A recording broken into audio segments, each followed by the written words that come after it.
안녕하세요. 주재원 와이프의 삶에 대해서 이야기하는 주아산입니다. 오늘은 한국학교 2탄, 한국학교에 대해서 좀 더 얘기를 나눠보도록 할게요. 지난번엔 제가 정말 엄마들이 한국학교를 안 보내고 싶어 한다까지 얘기를 했었던 것 같아요. 근데 왜 그렇게 안 보내고 싶어 하는지, 그리고 한국학교에 가면 뭐가 좋은지 나쁜지 그거에 대해서는 전혀 말을 하지 않은 채로 제가 그렇게 끝을 냈었던 것 같습니다. 죄송하고요. 그러면 안 되는데, 그죠? 정말 얘기를 하고 싶었던 거는 오늘 구독자님이신지 모르겠지만 어쨌든, 그동안 구독자도 많이 늘어나서 벌써 19명이랍니다. 감사합니다. 예, 어, 질문이 하나 들어왔어요. 그래서, 유명한, 크고 화려한 그러한 유명한 국제학교를 다니면은 애들이 정말 영어를 잘할까요? 라는 질문이 들어왔는데요. 그 질문은 마치 이거랑 똑같다고 저는 확신할 수 있습니다. 영어 학원 300만 원짜리, 400만 원짜리 그런 데 보내면 우리 아이가 영어를 정말 원어민처럼 잘할 수 있을까요? 이 질문과 똑같습니다. 예. 그러니까 잘할 수도 있고 아닐 수도 있다 라는 결론이 되고요. 그리고 저는 지금 큰아이, 작은아이 해서, 큰아이는 거의 이제 대학 갈 때가 다 됐고요. 그리고 작은아이 그렇게 있는데, 그 두 명이 다 성향이 다르기 때문에, 그리고 언어에 대한 감각 또한 엄청 다르기 때문에 정말 같은 학교에 넣었는데도 불구하고 같은 환경이었고 같은 연도였지만 아이들의 그 언어 실력은 정말 천차만별이라고 말을 할 수 있기 때문에, 그거에 대해서는 제가 어느 뭐 큰 국제학교, 비싼 국제학교를 다니면 아이가 영어를 정말 잘할 수 있습니다라고 감히 말씀을 못 드려요. 그렇다면 정말 한국 학교가 나빠요? 라는 이 질문에 대해서 아닙니다 라고 단연코 말을 할 수 있습니다. 저는 한국 학교를 아이들을 다 보내본 경험이 있어서, 근데 또 다른 곳에 있는 한국 학교는 또 어떤지는 잘 모르겠는데요. 저는 한국 학교의 장점은 어마어마하다고 봅니다. 외국에 있는 한국 학교는 사립으로 생각을 하시면 되고요.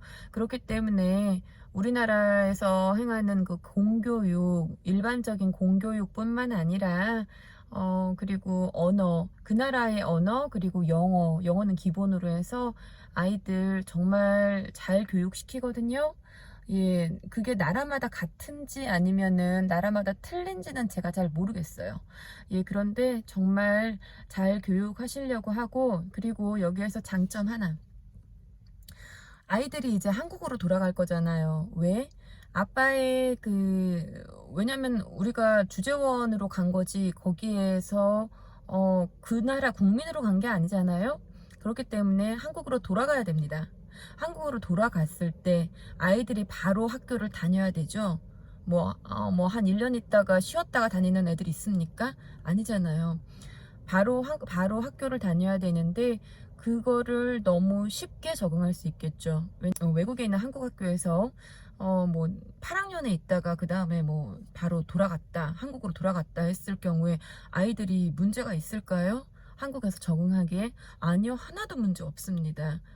약간은 문제가 있겠죠. 왜냐면은 외국에 있다 보니까 아이들이 한국에 있는 아이들처럼 그렇게 열심히 빡세게 공부하지 않습니다.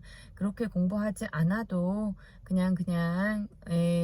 그만큼 열심히 안 해도 살 수 있기 때문에 아이들이 조금 아이들이 좀 편해요. 네. 그런데 이제 한국에 들어가면은 많이 좀 고달프겠죠. 그 과정을 한국 아이들은 워낙에 한국에서 열심히 하고 있다 보니까 조금 그 부분에서의 갭 외에는 뭐 배우던 거 다 똑같이 배우고 그렇게 하기 때문에 아이들한텐 엄청 쉽다.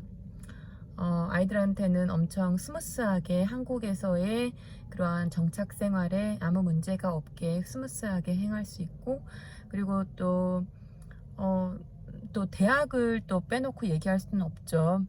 그래서 한국 학교 같은 경우에는 한국 대학을 이제 가기 위해서 또 준비도 당연히 그런 거 뭐 수능을 보면은 수능 아니면은 다 아시다시피 3년 특례, 12년 특례, 뭐 예전에는 5년 특례 뭐 그런 것도 있었다고 해요. 하지만 이제는 없어져서 3년 특례와 12년 특례인데, 이제는 그 외국에서 살다 온 아이들이 무지무지 많기 때문에 3년 특례는 너무너무 많고 아이들이 12년 특례도 많다고 들었습니다. 여기에서 지금 모르는 채로 들으시는 분들이 있을 거예요. 3년 특례가 뭐야?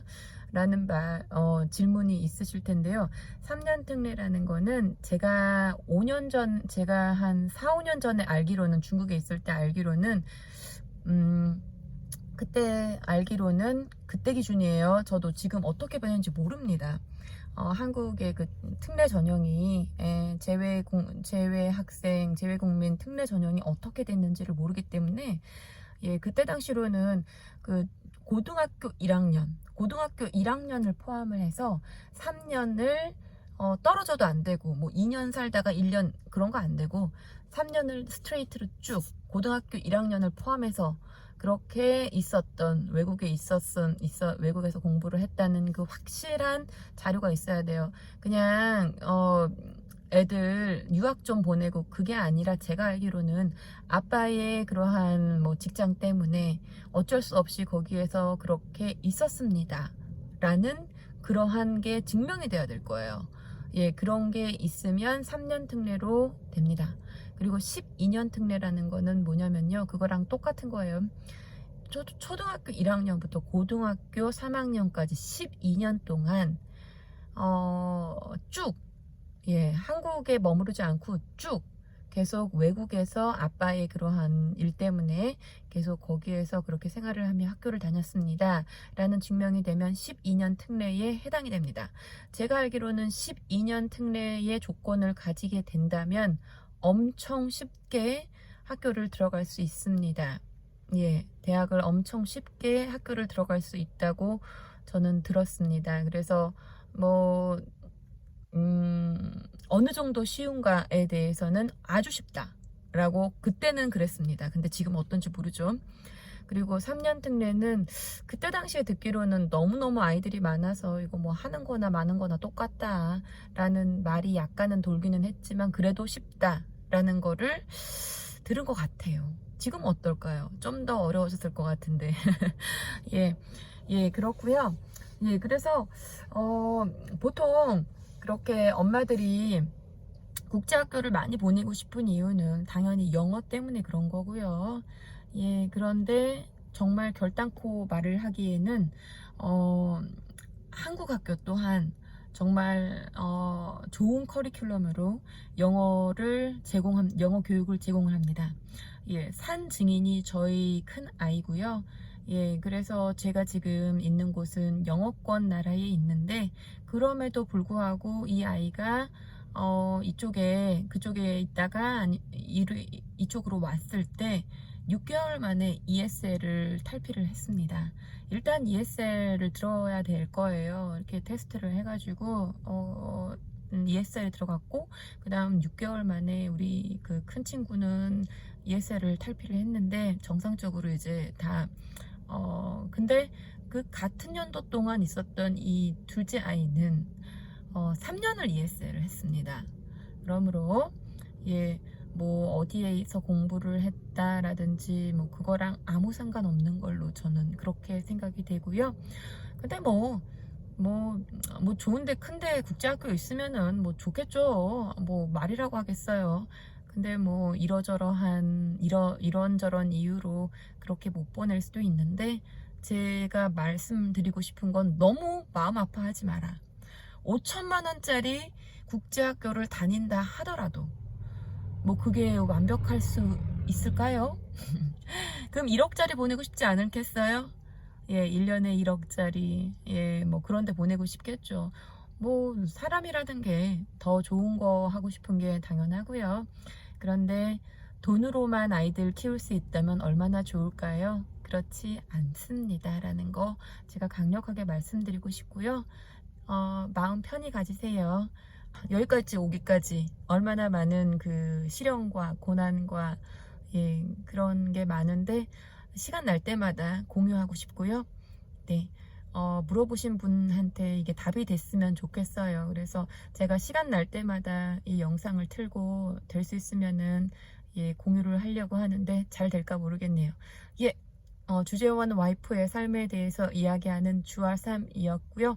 아마 아이들 교육에 대해서 제가 자꾸자꾸 말할 게 많을 것 같아요. 왜냐면 궁금하신 것도 많을 거고, 그래서 결과가 어떻게 됐나요? 뭐 이런 것도 많을 거고, 예, 그래서 네, 제가 시간 있을 때마다 예, 많이 공유할게요. 감사합니다.